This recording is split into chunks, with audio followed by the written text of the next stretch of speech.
بسم الله الرحمن الرحيم القارعة ما القارعة وما أدراك ما القارعة يوم يكون الناس كالفراش المبثوث وتكون الجبال كالعهن المنفوش فأما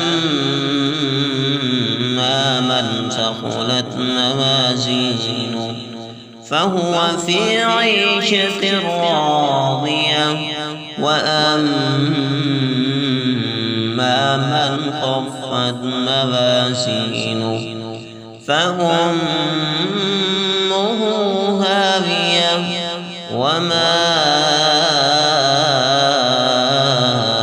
أدراك ما هي نار حامية.